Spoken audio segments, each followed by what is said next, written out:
নিচে দাঁড়াবে ঠিক আছে ওই দেখো ডোবাটা হ্যাপি বার্থডে হচ্ছে হ্যাপি বার্থডে তুমি বলো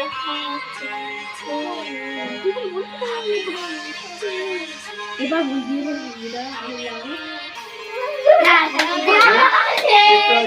দাদা ফটো তুলবো তো আগে happy birthday to you happy birthday to you happy birthday dear Boni happy birthday to you এবার হাস না তো কি একটা রাত আছে এই কেন নিরামিষ অবস্থা সকালে সেরকম কিছু খাইনি ওই একটা খাচ্ছে এই নে এটা তো তখনই দিয়ে দিতে পারতো হ্যাঁ দেবো দে এখন দে